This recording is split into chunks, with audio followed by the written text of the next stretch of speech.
Senhor esteja convosco. Ele está no meio de nós. Proclamação do Evangelho de Jesus Cristo segundo João. Glória a vós, Senhor. Naquele tempo, disse Jesus aos seus discípulos: pouco tempo ainda e já não me vereis. E outra vez pouco tempo e me vereis de novo. Alguns dos seus discípulos disseram então entre si: o que significa o que ele nos está dizendo? Pouco tempo e não me vereis, e outra vez pouco tempo e me vereis de novo? E eu vou para junto do Pai? Diziam, pois, o que significa este pouco tempo? Não entendemos o que ele quer dizer. Jesus compreendeu que eles queriam interrogá-lo, então disse-lhes: estais discutindo entre vós, porque eu disse pouco tempo e já não me vereis, e outra vez pouco tempo e me vereis? Em verdade vos digo, vós chorareis e vos lamentareis, mas o mundo se alegrará. Vós ficareis tristes, mas a vossa tristeza se transformará em alegria. Palavra da salvação. Glória a vós, Senhor. Que as palavras do Santo Evangelho perdoem os nossos pecados. Amém. Estamos na proximidade da ascensão do Senhor neste próximo domingo.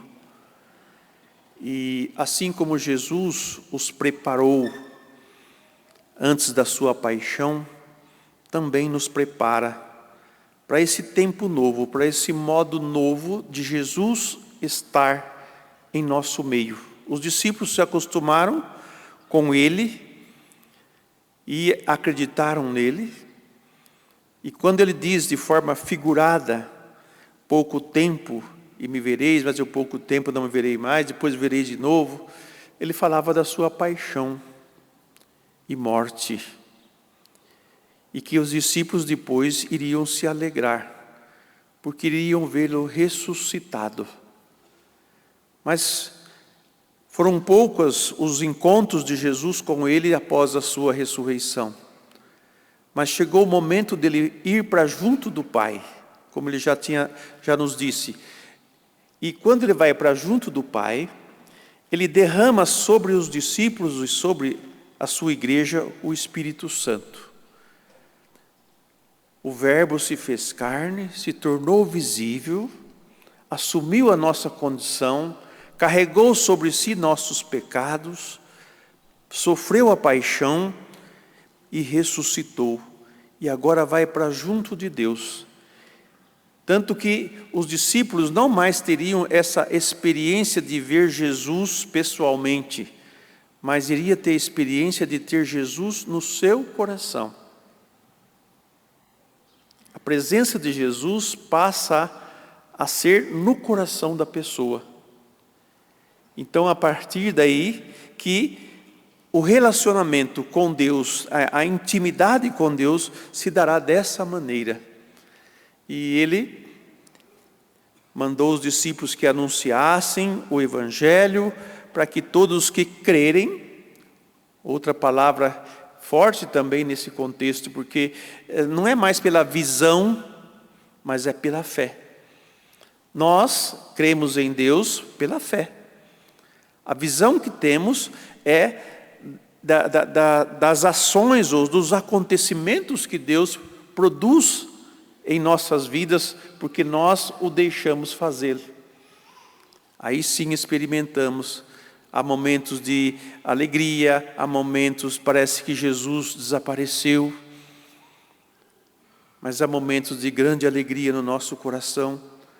Há momentos em que só pela fé a gente dá o passo, não é pelo que sente, não é pela experiência sensitiva das coisas, mas é pela fé.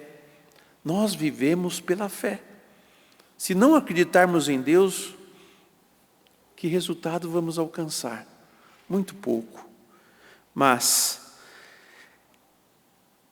Ele nos chama a esta fé e dá essa certeza a nós de que Ele estará presente em nosso meio até o fim.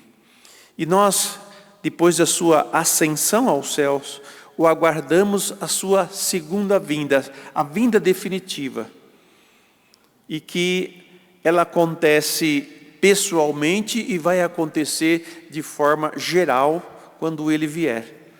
A vinda de Jesus é quando nós partimos para Ele.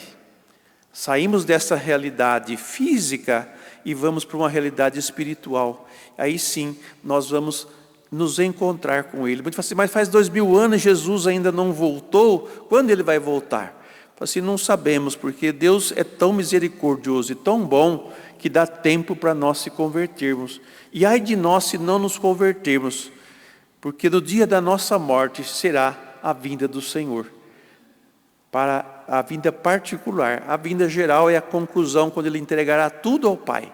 Entenda bem isso, para não ficar criando minhoca na cabeça. Mas Ele virá sim, quando Ele vai concluir todas as coisas. Ainda não concluiu, mas a minha vida vai se concluir.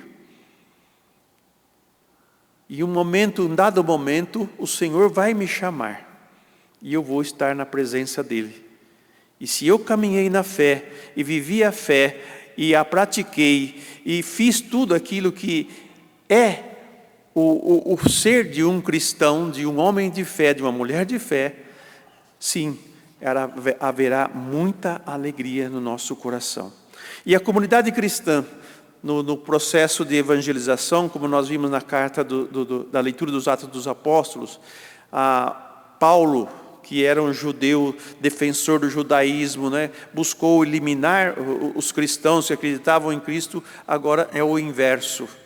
Ele defende Cristo e defende os cristãos. Assim como Jesus disse que eu vim para as ovelhas perdidas da casa de Israel, né, e devo cuidar delas, para depois ir cuidar das outras ovelhas, Paulo também, no mesmo passo de Jesus, se dedica aos judeus, tentando convencê-los, convertê-los à fé, mas devido à sua resistência, Paulo toma uma decisão de romper com eles e ir aos pagãos, porque os pagãos acolhiam com mais facilidade a fé.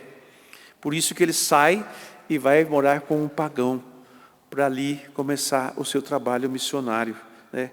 E ali anunciar o evangelho aos pagãos. E os pagãos ficaram muito felizes com isso, porque Paulo se dedicou a eles. E quando chega mais ajuda, né, aí ele pode se dedicar inteiramente ao anúncio do evangelho e trazer as pessoas à fé. Esse trazer a fé, gente, não é uma vamos dizer assim, uma persuasão, mas a mudança de vida, a conversão de vida se dá pela resposta que nós damos àquilo que Deus nos propõe. A fé é eu acredito em Deus, acredito no que Ele fala e dou o passo. Quando eu dou o passo na fé, eu faço a experiência do encontro com Deus e assim vou e passo a segui-lo. A minha vida toda se orienta naquela direção para a qual eu dou o passo. Pode prestar atenção naquilo que você acredita, é aquilo que você mais vai atrás, ou que você mais direciona a sua vida. Por isso que quando o pecado entra em nós, né, aí Deus não passa mais ser a referência, mas sim o pecado. Então a conversão nos é proposta no sentido de voltarmos à fé que nós tínhamos antes, e voltarmos a Deus, porque só Ele pode nos salvar. O Senhor fez conhecer seu poder salvador perante as nações. É o que o salmista nos convida a proclamar. E se estamos aqui porque cremos nele, somos das suas ovelhas. E tenham certeza que a alegria que nos espera é muito grande. Mesmo que os sofrimentos de hoje nos entristeçam, mas as alegrias que nos esperam é muito grande. E é atrás dessa alegria que o nosso coração deve ir.